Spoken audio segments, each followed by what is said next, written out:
16절에 읽었던 말씀, 예수님께서 이제 십자가에 달려 돌아가시고 제자들을 떠나게 될 것을 말씀하시면서 이제 보혜사, 또 다른 보혜사를 너희에게 주게 될 것이고 아버지께서, 그리고 그 보혜사가 영원토록 너희와 함께 있게 될 것이다 얘기합니다. 그러니까 성령을 우리에게 이제 보혜사 성령을 우리에게 주시겠다는 것이고, 성령이 우리에게 임하게 되면 그 성령이 우리를 떠나지 않고 계속 영원히 함께 있게 될 것이다 라고 하는 이 말씀을 줍니다. 근데 왜 그 성령을 우리에게 주시고 그 성령이 우리에게서 떠나가지 않게 하는가? 그분의 역할이 뭐냐면, 고린도후서 13장 13절을 좀 보시면 그 주 예수 그리스도의 은혜, 주 예수 그리스도의 은혜는 예수 그리스도 우리를 위해서 그냥 기꺼이 호의적으로 우리의 죄에 대한 대가를 지불하시는 그 은혜가 있는 것이고, 또 하나님의 사랑은 이제 말 그대로 아들을 주시고 우리를 기꺼이 맞아주시겠다는 그 아들 예수 그리스도를 믿기만 하면 내가 다 받아주겠다고 하는 이 엄청난 사랑을 이제 아버지께서 갖고 계신 거죠. 그럼 성령님은 뭘 하고 계시는가? 성령님의 역할은 은혜를 베푸는 것, 또 사랑을 베푸는 것이 다 있는데 가장 중요한 역할은 교통하시는 거죠. 교통은 뭐냐면 연합시키고 소통시키고 하나가 되게 하는 거예요. 그럼 예수님께서 또 다른 보혜사를 너에게 주겠다고 하는 이야기는 우리 안에 성령이 오셔서 하시는 일이 뭐냐면 소통하고 교통하고 하나가 되게 하는 일입니다. 누구하고 그럼 하나 되게 하는 거예요? 바로 아버지 하나님과 아들 예수 그리스도와 우리의 영이 소통하고 하나가 되고 일치되게 하는 일. 그러니까 성령을 우리에게 주셔서 그 성령이 영원토록 우리에게 함께 하시는 이유는 뭐냐면 그 성령이 우리의 내주에서 영원토록 아버지 하나님과 아들 예수 그리스도와 하나가 되고 소통케 하는 일을 위해서 그분이 우리 안에 존재한다는 거예요. 이것이 가장 궁극적인 것인 그 목적인 거예요. 근데 그 성령이 우리 안에 보혜사로 오셔서 우리를 도와주시는 분으로 온다는 거예요. 우리를 도와주시는 분으로 와서 우리가 하나님하고 소통이 잘 안 될 때 말할 수 없는 탄식으로 우리를 위해서 기도하시고 중보도 해주시고 우리의 영혼을 계속 자극하고 우리의 영혼을 격려해서 하나님 아버지와 아들 예수 그리스도와 소통하고 연합되고 일치될 수 있도록 노력하고 애를 쓰시는 그 보혜사 중보자가 성령님이라는 거예요. 그래서 성령님의 역할은 가장 중요한 것은 하나님하고 동행하게 하고 함께하게 하는데 가장 중요한 일이 있다는 것을 여러분이 믿게 되기를 축복합니다.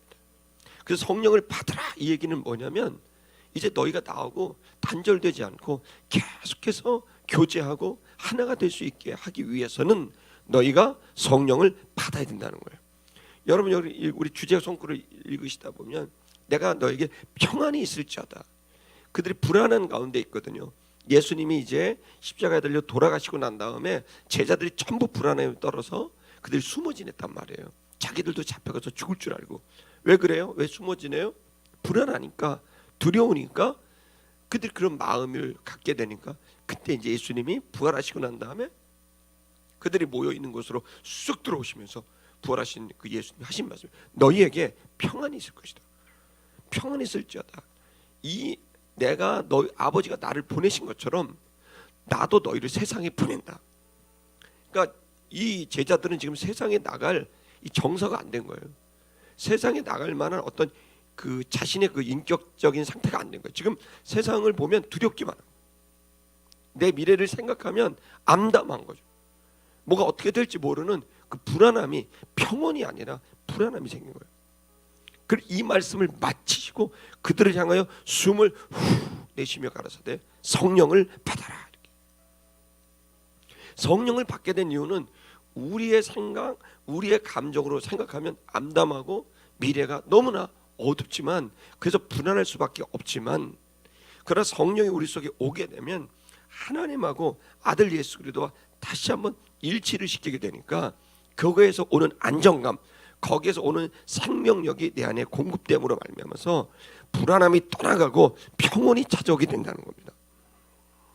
성령님이 가지고 계신 것은 바로 하나님 아버지의 그 사랑과 그 아들 예수 그리스도의 은혜를 내 안에 끌어들이고 일치시키는 그 역할을 하는 게 성령님이 하시는 것이라는 것을 알 수 있습니다. 그래서 성령을 받게 되면 가장 중요한 것은 그리스도 예수와 우리가 일치되고 연합된다는 것이 성경의 증언인 것입니다. 그래서 우리가 이제 결국 이걸 구원론으로 우리가 이야기를 하면, 구원이라는 입장에서 이것을 얘기를 하면 우리가 하나님의 형상을 잃어버린 거예요.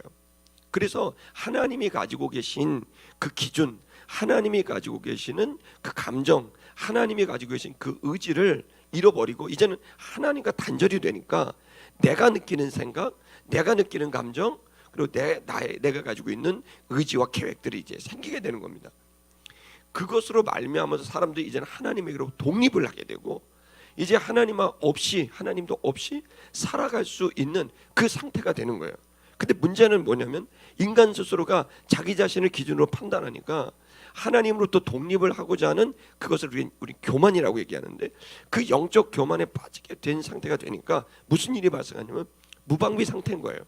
우리가 가지고 있는 생각은 계속 오해를 하는 것이고, 우리가 느끼는 것은 헛된 감정들, 느끼지도 않아야 되는 두려움, 느끼지도 않아야 되는 오해, 그런 것들을 우리가 막 휩싸이게 되는 거예요. 원래 하나님의 형상, 우리의 내면의 체계는 하나님이 기준이 됐고 하나님이 가지고 느끼는 감정이 우리가 느끼는 감정이 되게 돼서 하나님하고 일치가 되고 하나님에게 의존된 상태가 돼야 되는데, 이게 하나님에게 독립된 상태가 되게 되니까 하나님이 느끼고 하나님이 아는 것은 나에게 오지도 않고 느껴지지도 않고 오로지 내가 생각하는 것, 오로지 내가 느끼는 것만 남게 되니까 수많은 오해와 어려움들과 미래를 생각하면 암담하게 되고, 그리고 나는 혼자인 것 같고 단절된 것 같고, 정말 내가 이제 하나님 없이 되니까 평온이 아니라 이제 불안함이 찾아오게 되게 된 겁니다. 이때에 성령을 보내셔서 하시는 것은 뭐냐면 바로 잃어버렸던 우리 그 형상을, 하나님의 형상을 회복하는 일을 위해 성령이 오시는 겁니다. 그 성령이 우리 속에 오게 되면 드디어 하나님의 생각이 뭔지가 이제 생각나게 되는 거예요. 또 드디어 이제 하나님이 느끼는 감정이 뭔지를 생각하게 되는 거예요. 성령이 오면서 단순히 그냥 성령이 주님이 임재하는 축복만이 아니라 이제는 주님을 닮아가게 되는 축복까지 우리가 받게 되는 것입니다. 그분이 오셔서 그분의 생각, 그분의 말, 그분의 능력까지도 이제 담게 되는 것이 이제 시작이 되는 겁니다. 그걸 누가 하시느냐? 성령님이 하신다는 거예요. 그리고 이 성령님이 들어오셔서는 우리에게 강력한 은사, 선물을 줍니다. 그 강력한 은사와 선물을 우리에게 줌으로 말미암아서 많은 성령의 역사가 일어나서 이 복음 전도에 강력한 힘이 붙게 되는 일이 벌어지게 되는 것입니다. 우리가 방언을, 우리 통변을 이렇게 받듯이 방언은 믿지 않는 자들을 위해서 우리에게 주시는 것이다. 즉 하나님이 살아계심을 우리가 느끼지 못합니다. 그러나 하나님의 살아계심을 느끼는 건 뭐냐면 내 생각을 뛰어넘는 초자연적인 하나님의 역사가 있구나라는 걸 깨닫게 되는 거죠. 그때 여러분 일어나는 일반적인 현상은, 은사주의 교회에서는 그게 방언이라고 얘기를 하는 거예요. 나도 모르게 이제 방언이 나오게 되니까 이게 뭔가 있나 보다, 영적인 어떤 세계가 있나 보다, 이렇게 생각을 하게 된다는 거예요. 근데 여러분 방언만이겠습니까? 아닙니다.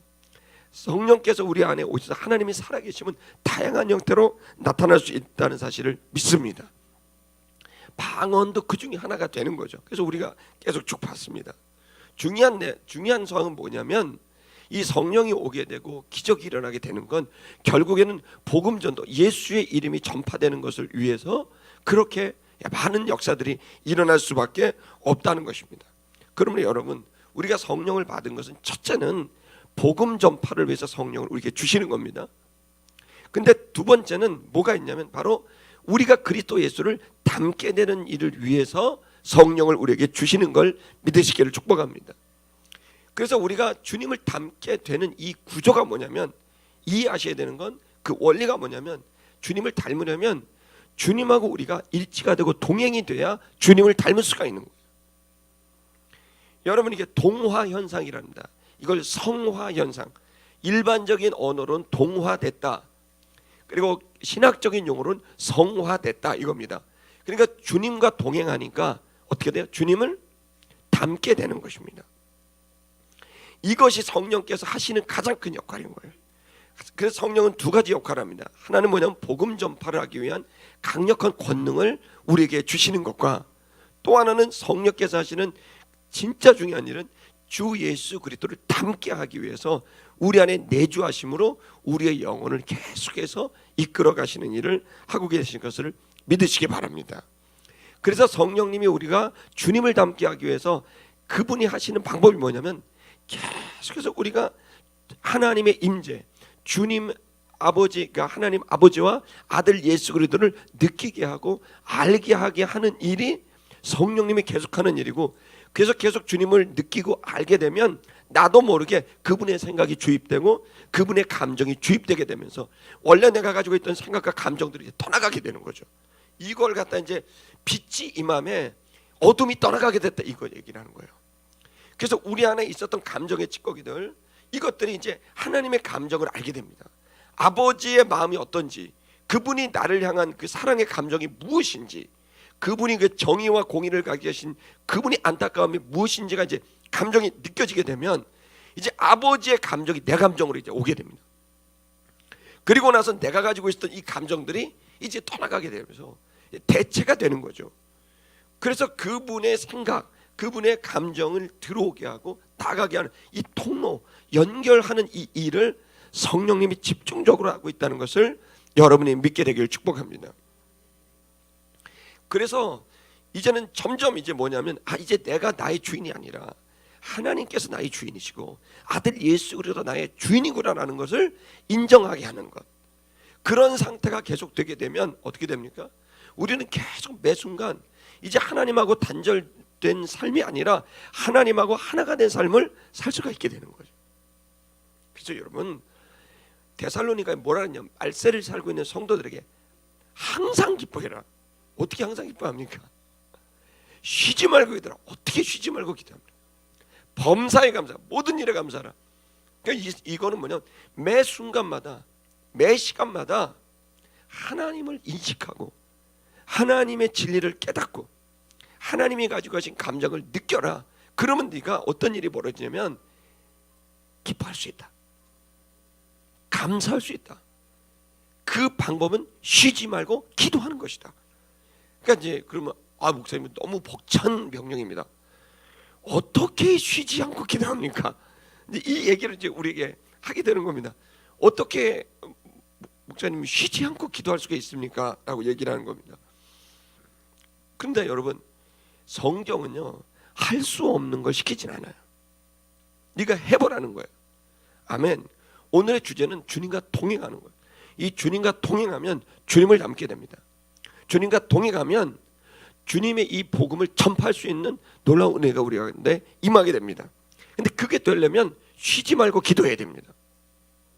그럼 이제 우리가 고민하는 거죠. 어떻게 쉬지 말고 기도할까? 이것은 이제 우리가 그래서 지금 우리가 무슨 중세시대 수도원에 들어간 수도사들도 아니고, 우리가 무슨 산속에 들어서 도 닦는 도인들도 아니고, 이 바쁜 현실을 살고 이 벅찬 현실을 사는 우리들이 어떻게 매 순간 쉬지 않고 기도할 수가 있겠는가라고 반문하고 불가능합니다라고 포기하는 사람들이 있지만, 여러분, 오늘 저는 여러분에게 도전합니다. 쉬지 말고 기도하세요. 이 얘기는 뭐냐면 사실 매 순간마다 우리가 의식을 깨어내려는 거예요. 의식을 가지라는 거예요. 무슨 의식이냐면 하나님이 나와 함께하고 계시다는 의식, 하나님 아버지가 내 안에 계시다는 의식, 그 아들 예수 그리스도가 내 안에 계시다는 의식, 내가 지금 주님과 있어, 내가 지금 주님과 함께, 나는 이 의식을 끊임없이 깨워서 그 주님을 인식하라고 하는 것을 말하고 있는 것입니다. 이것을 위해서는 우리는 한동안은 정말 우리가 설교도 좀 들어야 됩니다. 아멘. 또 성경 읽는 것도 좀 지속적으로 해야 됩니다. 또 기도하는 것이나 찬양하는 것을 우리의 이 라이프 스타일에, 이 경건을 도모하는 이 수단을 여러분들이 활용할 줄 알아야 됩니다. 이걸 결정해야 돼요. 그래서 사실은 제가 처음에 예수님을 처음 믿고 난 다음에 이 얘기를 이제 그 어느 기도원에 갔더니 기도원 원장님이 너무 병을 잘 고치는 거예요. 막 암병이나 뭐 아주 전 세계적으로 유명한 권사님이었어요. 그래서 이제 제가 그 포천에 찾아가고 권사님 만나갖고 이거 어떻게 이런 일이 벌어지게 되냐고. 막 암 환자들이 막 낫고 막 그 역사가 처음에 어마어마, 나중에는 좀 이상해졌지만 제가 갔을 때만 하더라도 정말 제 눈으로 이게 사실인가 이럴 정도로 어마어마한 치료들이 막 일어났을 때입니다. 그때 이제 이 권능이 어디서 나타납니까? 그러니까 예수를 믿지도 않는 사람이 병 들어왔다가 그냥 병이 치유되니까 예수를 믿는 거죠. 그 자리에서 즉시 치유가 되는 거예요. 어마어마합니다. 그러니까 예를 들어서 제가 이제 휠체어를 타고 오신 분이 계셨는데 그때 이제 제가 목요일 날로 생각이 되는데 그때 평일 날에 포천까지 버스 타고 마장동에서 막 타고 막 갔습니다. 옛날에는 시외버스 터미널이 마장동에 있었거든요. 그 마장동에서 타고 가서 포천까지 거기 들어갔는데 아침 일찍 이제 차 타고 들어갔더니 거기에 휠체어를 탄 사람이 온 거예요. 부유해 보인 사람인데 작은 땅으로 이렇게 왔네. 휠체어 타고 예배 질 뒤에 있었는데 놀라운 일이 벌어요. 일어나라 그러니까 진짜 휠체어에 탄 사람이 일어나는 거예요. 나오라고 그랬더니 앞으로 나가는 거예요. 눈물 범벅이 돼갖고 어떻게 그 교통사고 난 그 사람이 그 완전히 그러니까 그냥 깨져버린 그 신경계가 다시 회복이 되면서 앞으로 막 뛰어나가면서 가는데 눈물 범벅이 되면서 교회 다니가 자기가 처음 교회 왔다는 거예요. 어쩔 수 없이 끌려왔는데 자기도 모르게 몸이 뜨거워지면서 이렇게 됐다 그러면서 막 간증을 거기서 하는 겁니다. 너무너무 놀라서 제가 조용히 그 권사님 찾아가고 권사님 이게 좀 어떻게 된 일입니까? 이런 권능이 어떻게 나타납니까? 그랬더니 그분이 쉬지 말고 기도해. 자기는 24시간 기도한다는 거죠. 그 얘기를 딱 듣고 나는데 24시간 동안 어떻게 잠도 안 자고 어떻게 24시간 그럼 뭐 밥만 먹고 기도를 한다는 말인가? 그때 제 충격이 와갖고 24시간 기도해라 그 말이 안 되는 얘기를 막 이제 제가 듣고 난 다음에 이거는 좀 뻥이 심하다 이런 생각을 이제 갖고 있었습니다. 진짜로. 이제 그 의문이 저한테 있었는데 그 의문의 답이 뭐냐면 그분이 하고 싶었던 얘기가 뭐였냐면은 무릎 꿇고 손 모으고 이렇게 기도하라 이 내용이 아니고 24시간 계속 주님을 바라보려고 애를 쓰라는 거예요.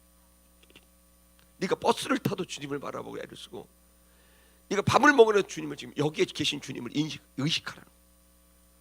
네가 잠자리에도 지금 이 침대에 계신 주님을 의식하라는 거예요. 네가 어디 가든지 계속 주님을 의식하라는 거예요. 그분의 주대심을 선포하라는 거예요. 이게 그분이 하시고 싶었던 얘기였어요. 이게. 근데 나는 그때 당시 어리니까 이게 어떻게 24시간을 무릎 꿇고 기도를 하고 이게 그럼 저 사람은 뭐 밥도 안 먹고 일도 안 하고 그런 거냐라고 생각을 했는데 나중에 이런 말의 의미가 뭔지 영성가들을 만나면서 드디어 이제 정리가 되는 거예요. 제가 이제 1월 달에도 이제 그 시흥에 있는 영성원에 이제 가서 설교를 합니다. 그 10월 달에 이제 1월 달에 가는 영성원이 가보시면 그 자매들만 한 몇십 명이 거기서 기독교인데 수도를 합니다. 수도를. 그걸 돕는 분들이 여러분이 계시고 그 산속에서 그냥 그들은 수도만 합니다. 근데 이제 그분들이 이제 수도사들인데 기독교도 수도사들이 있거든요. 기독교 수도사들인데 그분들이 이제 하는 가장 중요한 영성 방법이 뭐냐면 계속 주님을 의식하는 거예요. 계속 주님을. 그래서 성령님을 통해서 우리가 계속 주님을 의식하게 하는 일을 이제 경험하게 되는 겁니다. 그분들이 이제 밭농사도 짓고 논농사도 짓습니다. 수도사 그 여성들이 이제 한 몇십 명이 삽니다. 거기서 막 농사 짓죠. 뭐 심지어는 운전도 하죠. 밥도 짓죠. 뭐 그 일반적인 생활을 같이 몰려 살면서 하고 있는데 그분들이 하는 가장 중요한 건 뭐냐면 정식적인 이 예배가 있습니다. 이런 예배 시간이 있습니다. 그 외의 시간은 뭐냐면 계속해서 주님을 의식하고 주님하고 동행하는 일을 하게 되는 것입니다. 아름다운 교회 성도 여러분, 여러분이 지금 우리가 지금 성령을 받아서 해야 될 우리가 지금 바꿔야 될 삶의 라이프스타일이 있습니다. 그 사고방식과 생활방식이 있습니다. 그게 뭐냐면은 이제 예수 그리스도로 인하여 우리의 모든 죄의 사함을 받았다고 여러분이 믿으시다면, 그래서 성령이 여러분의 내주하고 계심을 믿으시다면, 그래서 그분 때문에 하나님 아버지와 아들 예수 그리스도와 내가 지금 소통하고 있고 교제하고 있고 이제 하나가 됐다고 하는 사실을 믿는다고 한다면 이제부터 여러분이 해야 될 가장 중요한 일은 계속해서 주님을 의식하는 것입니다. 그리고 여러분이 가는 곳곳마다 그 의식된 주님을 선포하고 주님이 여기를 다스리고 계시다. 주가 다스리고 계시다. 이 가정도 주님이 다스리고 계신다. 이 사업장도 주님이 다스리고 계신다.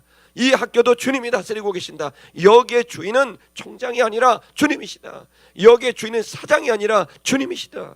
이곳의 주님이 이곳의 왕으로 좌정하고 계시다. 여러분, 이것을 계속해서 의지하고 의식하고 하는 라이프스타일을 가져요. 그러니까 입만 열면 주님인 거예요. 입만 열면 할렐루야인 거예요. 입만 열면 예수인 거예요. 그 의식을 끊임없이 하니까 계속해서 그 사람의 생각을 그 주님이 지배하고 그 사람의 감정을 주님이 지배하게 되는 겁니다. 이것을 하지 않고서는 계속 자기 혼자 생각하고 계속 자기 혼자 느끼고 계속 그것으로 그 감정과 생각 속에 계획하고 결정하는 일이 악순환이 반복이 되는 겁니다. 쉬지 말고 기도하라 그랬습니다. 여러분이 쉬지 말고 기도하기를 축복합니다. 고린도후서 1장 9절을 보면 읽겠습니다. 시작. 우리로 자기를 의지하지 말고 오직 죽은 자를 다시 살리시는 하나님만 의지하게 하심이라. 고린도교의 성도들이 여러 가지 은사를 받았지만 이들이 엉망진창이었어요. 엉터리였습니다. 완전히 엉터리 방터리였어요. 이 사람들은 그냥 은사를 받았지만 자기 생각대로 하고 자기 생각대로 은사를 활용하고 교회가 엉망이 된 거예요. 질서도 없고 힘도 없고 그냥 다 자기 은사가 그냥 자랑스럽고 인정받고 싶고 이거로 막 난리가 나니까 거기를 향해서 바울이 외쳤던 말씀이 뭐냐면 첫 번째 외쳤던 말씀이 바로 우리로 자기를 의지하지 말고 너를 의지하지 말고 오직 죽은 자를 다시 살리시는 하나님만 의지하라. 이거를 갖다가 말씀하셨다는 겁니다. 아름다운 게 성도 여러분, 여러분과 제가 지금 생각해야 될 게 뭐냐면 여러분이 혼자 사는 게 아닙니다. 이 얘기를 하는 이 순간에도 주님은 여기 계십니다. 이 예배당에도 주님이 다스리고 계십니다. 자, 이걸 의식해야 됩니다. 이것을 계속 깨어서 생각해야 됩니다. 나는 혼자 있는 게 아니라 지금 주님하고 함께 있다는 걸 계속 의식적으로 생각해야 됩니다. 아멘. 그래서 주님과 동행한 사람이 누굽니까? 에녹입니다. 우리 창세기 5장 24절을 보면 읽을게요. 시작. 에녹이 하나님과 동행하더니 하나님이 그를 데려가심으로 세상에 있지 아니하였더라. 그가 했던 에녹이 했던 가장 중요한 일은 죽음을 보지 않고 그 악한 시대를 성공적으로 살아갔던 에녹의 방법은 하나님과 동행했다는 겁니다. 여러분, 하나님과 동행 이미 시작된 걸 믿으시기 바랍니다. 성령께서 그 동행을 인식하고 깨닫고 느끼게 하시는 거예요. 성령은 계속해서 여러분에게 뭘 얘기하냐면 하나님이 여러분과 함께 한다는 것을 알게 하는 거예요. 계속해서 성령은 우리에게 진리를 깨닫게 해주시는 거예요. 성령은 계속해서 예수가 가르쳤던 걸 생각나게 해주시는 거예요. 예수가 느꼈던 하나님이 느끼고 있는 감정을 느끼게 해주는 거예요. 이게 성령님이 우리와 함께하고 계시는 일인 것을 믿으시기를 축복합니다. 우리가 어떤 시련 속에 있더라도 그 시련 속에 특별히 그래서 우리가 하나님을 자꾸 의식하지 않아요. 하나님을 의지하지 않는 거예요. 그래서 하나님이 하시는 방법이 뭔지 아세요? 여러분, 죄송한데 시련과 역경입니다. 여러분, 우리가 그렇게 인격이 높지 않아요. 하나님을 의지하고 하나님과 동행하고 하나님을 의식하고 하나님께 구하고 간절해지고 다 언제 생기는 줄 아세요? 안 될 때입니다. 좀 망하고 건강 잃어버리고 섭섭한 일이 되고 이런 일이 생기게 되면은 우리는 우리 자신도 모르게 의지할 때라고는 이제 내가 그것을 이겨나갈 방법이 없구나. 이걸 내가 스스로 할 수 있는 그런 자가 아니구나. 이걸 깨닫게 돼. 그때 이제 하나님이 그래서 쓰시는 최고의 방법이 시련을 주시는 거예요. 그 시련을 통해서 주님을 이제 의존하게 되고 주님의 주되심을 의식하게 되는 그 길을 이제 드디어 열어주시는 걸 믿으시기를 축복합니다. 그래서 야고보서 1장 2절에서 4절 읽겠습니다. 시작. 내 형제들아, 너희가 여러 가지 시험을 만나거든 온전히 기쁘게 여겨라. 왜냐하면 이 시련에 의미가 있는 거예요. 그죠? 그 다음에요, 이는 너희 믿음의 시련이 인내를 만들어내는 줄 너희가 알미라. 계속해서 인내를 온전히 이루라. 이는 너희로 온전하고 구비하여 조금도 부족함이 없게 하려 함이라. 아멘. 시련이 당시에는 시련이 그 순간에는 너무 힘들죠. 답답하고 섭섭하죠. 그런데 여러분, 그 뒤에 시련을 통해 하나님께 오게 하는 겁니다. 그리고 하나님께 오게 하나님을 의존하게 하는 것입니다. 이 연약한 우리들이 하나님을 의존하게 됐을 때 우리에게 일어난 일은 온전해지고 구비하여 준비가 되어지고 조금도 부족함이 없는 존재로 우리가 만들어 가지는 거죠. 즉 주님을 닮게 된다는 겁니다. 예수 그리스도를 닮는 동화 현상, 성화 현상이 일어나게 되는 거죠. 하나님을 만나야 되는 거예요. 하나님을 의식하고 느껴야 되는 거예요. 그래야 우리가 변할 수 있습니다. 우리가 가지고 있는 의지 이런 거 갖고는 안 됩니다. 그러므로 여러분, 오늘 우리들이 하나님과 이 동행하는 일이 너무너무 중요한데, 안타까운 것은 이 새벽 예배 나오신 여러분들은 지금 이제 동화 현상이 시작되고 있는 겁니다. 근데 안타까운 것은 이게 이제 끊어진 사람들이 있는 거예요. 뭐 아무리 목사님이라도 끊어진 상태가 될 수 있어요.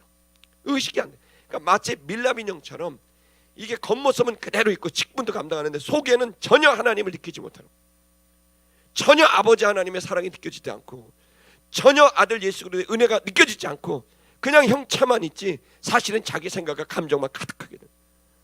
이런 상태가 되게 됐을 때 우리에게 이제 아주 심각한 일이 벌어지는 거예요. 그것은 이 평안이 사라지고 불안이 찾아오고, 그리고 그 속에서 우리들 주님을 닮기보다는 오히려 더 악한, 아름다운 꽃이 썩으면 아주 추한 모습이 되듯이, 악한 냄새가 나듯이 그것처럼 우리의 어떤 좋지 않은 모습이 나오게 됩니다. 여러분, 이것을 우리는 깨달아야 될 줄 믿습니다. 요한계시록 2장 5절을 읽겠습니다. 시작. 그러므로 어디서 떨어진 것을 생각하고 회개하여 처음 행위를 가지라. 보세요. 어디서 떨어진 것을 생각해라. 네가 어디 지점에서 지금 하나님과 단절이 돼버렸는지 이거를 너희가 생각하라라고 명령하고 있습니다. 여러분, 정말 제가 많은 제가 이제 그 히브리 헬라어 이제 고대 근동하는 옛날에 이제 공부 같이 할 때 있었던 동창들이요, 너무 놀랍게 이 성경을 알고 있으면 주님을 닮아야 되는데 이게 이제 그들의 교만이 돼버리는 거야. 그래갖고 이걸 나는 마치 자기가 모든 걸 아는 것처럼 행동하는 거야. 그러면서 거기서 나오는 것이 되니까 정말 놀라운 일은, 그러면서 그들이 그것을 오히려 교만의 도구와 수단이 되면서 하나님과 관계가 완전히 단절돼 갖고 말이죠. 나중에는요, 그 제자들이 막 선생을 때리고 막 폭력 사건이 일어나. 야, 제가 정말 깜짝 놀라는 일을 경험한 적이 있어요. 직분도 아니에요, 신학도 아니에요. 이건 오로지 인격적으로 하나님을 만나야 되는 것입니다. 성경이 어떤 도구화가 되기 시작했을 때 성경이 우리에게 주고자 하는 그 진리를 통해 하나님과 하나 되게 하고자 하는 것이 상실이 되고, 오히려 성경이 우리에게 교만의 도구와 수단이 되어버리는 겁니다. 여러분, 어디서 떨어졌는지를 생각해라. 내가 어디서부터 하나님의 임재를 잊어버렸는지 그거를 생각하고 처음 행위를 가지라는 겁니다. 처음 행위가 뭡니까? 순수하게 정말 주님, 나 주님 도움 필요합니다 라고 가졌던 그 마음, 그것을 가져라 라고 권면하고 있습니다. 고린도후서 13장 5절을 보겠습니다. 읽을게요. 시작. 너희가 믿음에 있는가 너희 자신을 시험하고 너희 자신을 확증하라. 예수 그리스도께서 너희 안에 계신 줄을 너희가 스스로 알지 못하느냐. 그렇지 않으면 너희가 버리운 자니라. 이게 고린도 교회 똑같은 얘기를 하는 겁니다. 이 많은 은사를 받았지만 이들이 정말 믿음 안에 서 있지 못하다는 겁니다. 너희가 정말 믿음에 있는가를 너희 자신을 확증하고 시험해봐라. 여러분, 오늘 이 아침에 오늘 우리들이 해야 될 일은, 내가 지금 주님하고 동행하고 있는가? 나는 아버지의 사랑을 느끼고 있는가? 나는 아들 예수 그리스도의 은혜를 느끼고 있는가? 나는 지금 주님의 의견이 내 속에 나를 지배하고 있는가? 아니면 하나님의 은혜와 사랑, 그분의 진리가 상실되고 오로지 나의 생각과 나의 감정이 나를 잡고 있는가? 여러분, 이렇게 됐다고 한다면 어디서 떨어졌는지를 생각하고 주님 앞에 다시 돌아가야 될 줄 믿습니다. 매우 간단합니다. 영혼의 회복은 순간적으로 일어나는데, 그 순간적으로 일어나는 것은 내가 의지를 동원해서 주님, 내가 주님을 다시 만나기를 원합니다.